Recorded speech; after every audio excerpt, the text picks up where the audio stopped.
those of you who are just joining us here, this was a chase that started in Anaheim. Anaheim PD pulling over this driver in a possibly stolen car around noon here today. Anaheim PD has since pulled off and handed this over to the CHP. They have an airship overhead as well. We are on the eastbound 91 freeway. One person inside. And as we look at these live pictures here from News Channel 4 Alpha, we see the Toyota Camry here being pursued by those officers. Very dark tint on these windows, but speeds relatively within the range of first at 60, 65, perhaps 75 miles an hour. He keeps moving to the right lane there, so I'm wondering if perhaps he's going to try to exit. This is the Washington Street exit, and he's going to do exactly what he did before. Pretended to exit and then just got right back on. And then if he continues on this 215, it will get him up to the 210. And of course, eventually, the 215 comes to an end. It becomes the 15. That's the freeway that'll lead us to Vegas. Hopefully, of course, we won't have to go that far. But for now, continuing here on the northbound 215 in Colton. Yeah, it looks as if CHP has crept up a little bit here in terms of driving. This guy seems to be, you know, again, weaving in and out of traffic.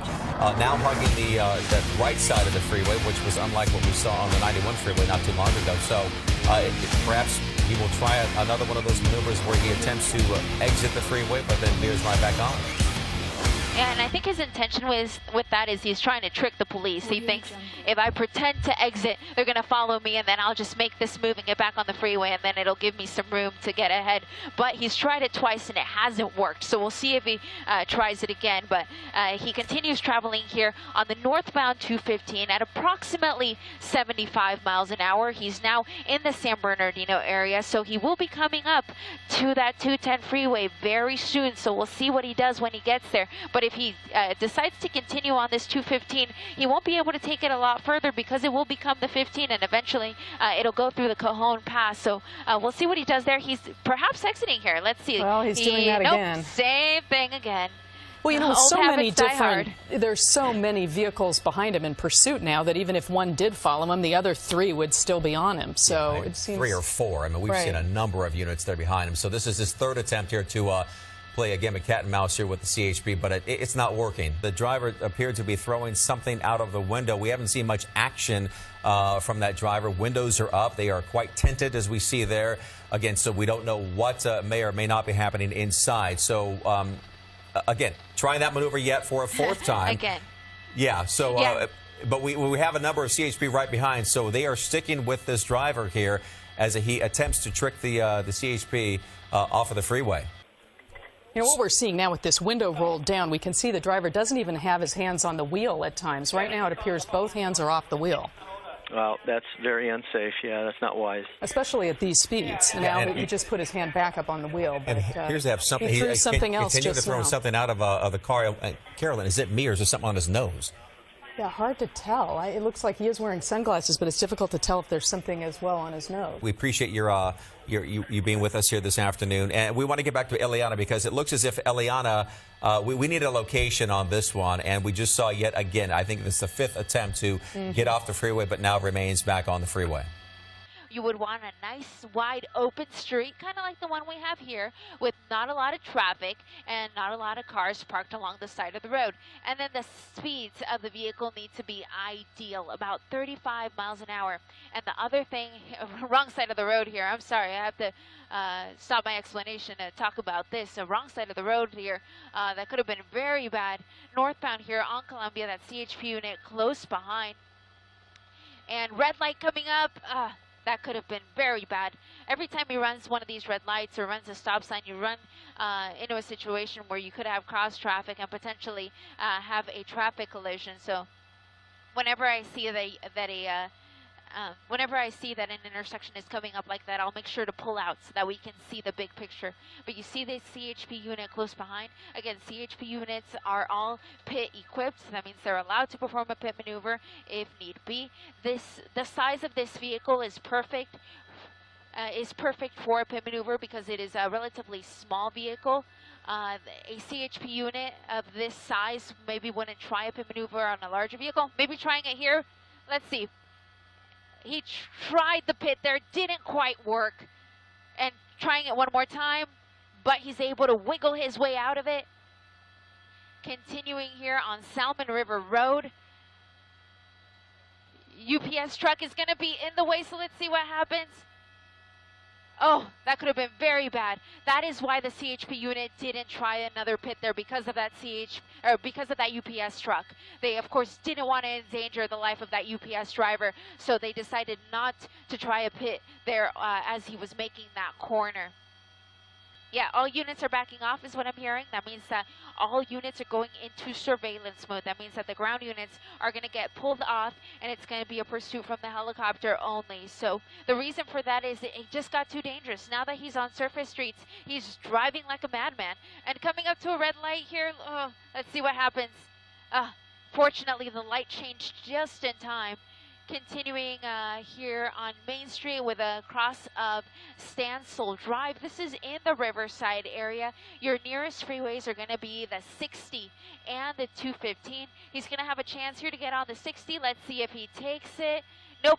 He went right over his chance to get onto the 60 freeway, so he was not interested. Continuing here on Main Street, crossing Spruce Street, picking up speed about 75 miles an hour.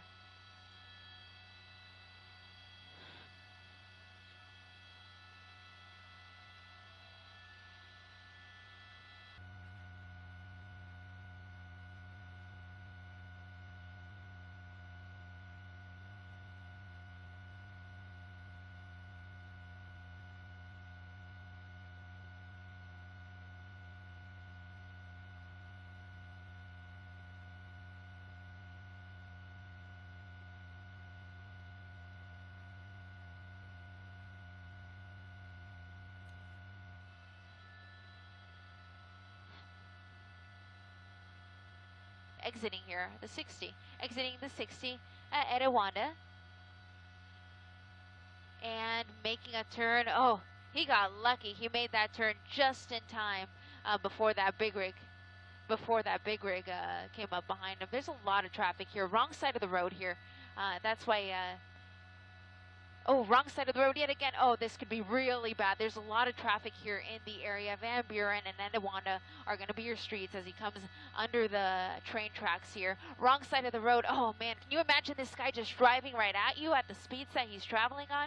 So dangerous. About 50 miles an hour here on Van Buren. Again, way across of Etiwanda. He's going to come right next to us, but we'll get him here as we make this... As we make this move. Oh, lots of traffic coming up and at very high speeds.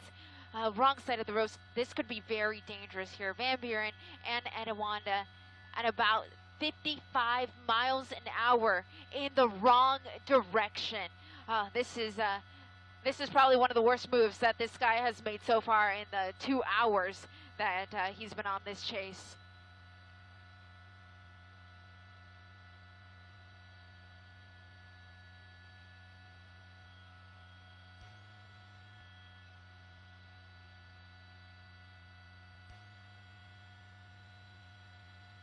Still on the wrong side of the road.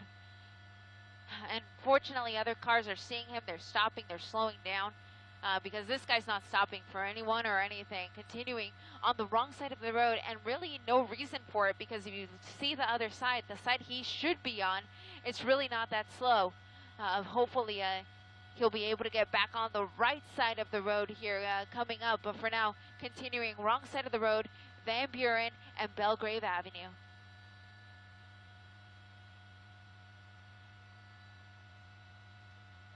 I think rural was the word that I was looking for. I couldn't find it. It's a little bit more of a rural area in Mira Loma, very close to the freeway if he decided he wanted to get back on. But here we go, wrong side of the road again. Oh gosh. And absolutely no reason for it. There's no traffic up ahead on Harupa Road. He very well could stay on the right side of the road, but he has been, for some reason, crossing over to the wrong side and coming up to another stop sign here. Of course, he's not going to stop there. And continuing here, Harupa Road, and losing a little bit of control there. He hasn't hit a spike strip during the course of this pursuit. The police department did try to pit him. The California Highway Patrol attempted 2 pits, but neither one of them worked. And after that, that is when the watch commander decided that it was best to go into surveillance mode, which means that no units are going to be directly behind this guy, just the helicopter overhead. And for a time, it seemed like that worked. This guy really did slow his roll, and he even stopped a few times, completely parked. But something just spurred him to continue driving like a madman, and that's basically where we're at right now. Coming up to the slower moving vehicle. This is a one-way road, Jurupa Road, near Marlot Road in Marlot Street rather in Mira Loma. So he's going to go past this slower moving car into oncoming traffic, just kind of weaving in and out. I'm just it's seeing this guy, what he's doing, endangering the general public. It's just so frustrating. It really is just so dangerous to see him do that. And the police department already backed off. They said, you know, we don't want to endanger the general public. We're going to back off. We'll just let the helicopter follow this. But this guy simply, he doesn't care. He's continuing on driving very erratically, not necessarily at high speeds right now, but very erratically, running through every stop sign, running every red light. And of course, one of the most dangerous parts was when he was on the wrong side of the road and was traveling at high speeds for someone who was traveling on the wrong side of the road at approximately 55, 60 miles an hour. Back on Etowanda here, or crossing Etowanda rather, fortunately got that yellow light there. Still on Jurupa Road, just past Etowanda. Those are going to be your two majors. And let's see what he does here. May just make a U-turn. So it looks like he's going to go back in the direction that he came. He's stopping next to this vehicle. I don't know if he's talking to someone. It looks like he may be talking to someone. It's unclear whether or not this person knows him. I really hope this isn't a situation where he's going to try to hitch a ride with this person. It seems like that person may have just been recording him. And yet makes another turn. So it's unclear what role that person may have played. May have just been a bystander who who was aware of the pursuit and was recording from his or her vehicle, or it could potentially be someone that this person knows. But fortunately, it wasn't a situation where this guy hitched a ride with that person.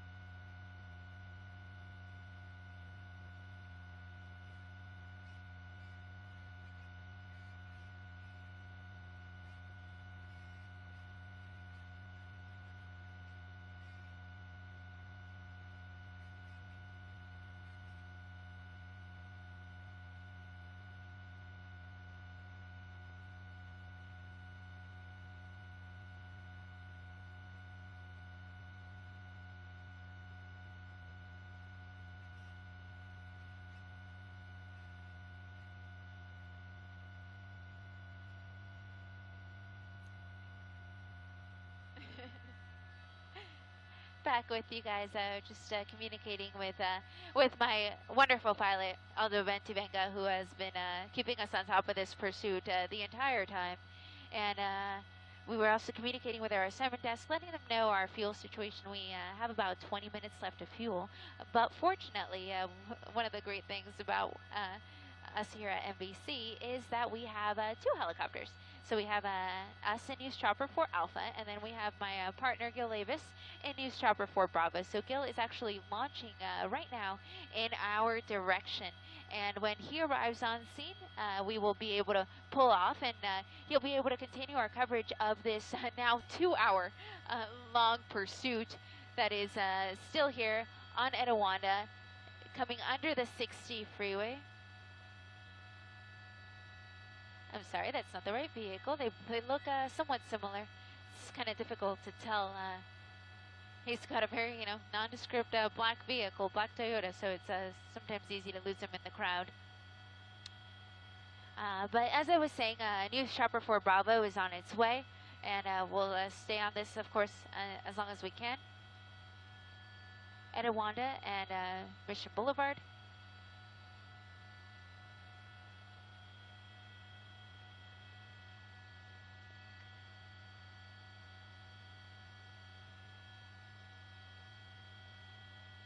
He's really slow here. I think this guy's got to be running out of fuel. I mean, I wouldn't be surprised if his car dies at the intersection.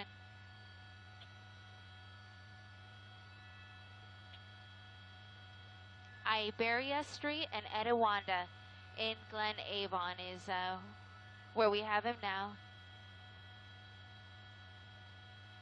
U-turning here. They got him. There we go. I think if Etiwanda and Iberia Street, that's I-B-E-R-I-A, Iberia Street in Glen Avon. Etiwanda and Iberia.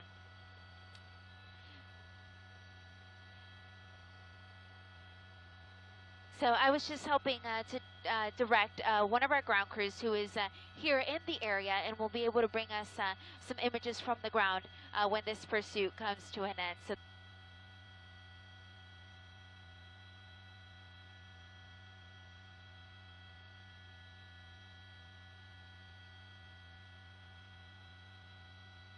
okay, coming up to Etiwanda, wrong side of the road. Oh, there was a spike strip. It did not work, and he just missed being hit by that silver vehicle. Wow.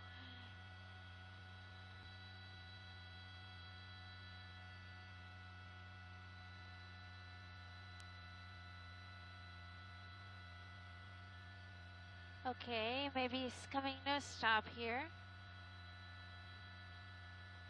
And there he goes. He's running. You see him running there just behind this building. Running with all he's got through this parking lot. Coming to the backside now. We're going to bring News Chopper 4 Alpha around so we can get on the other side.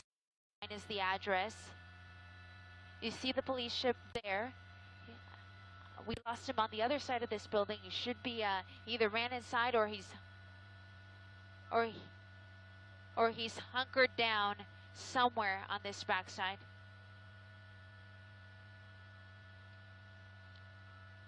Blue shirt, black pants.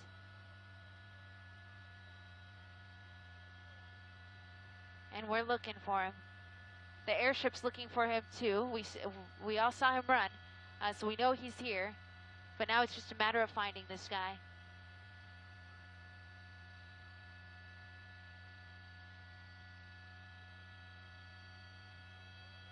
We have just enough to try to... Crime scene, over and over again. Go, go, go.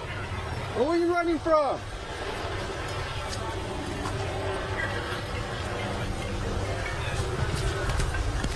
Last time I'm telling you, go behind the units right now. Right now. If I touch you, you're going to jail.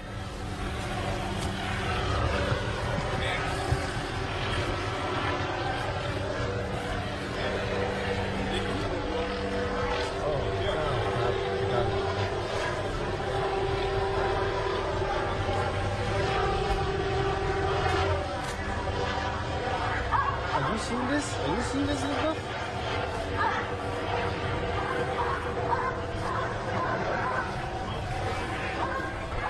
Oh, I was the only one right here. I mean, there's no other station right here. Oh. Okay, boss. Okay. Okay, bye. Bye.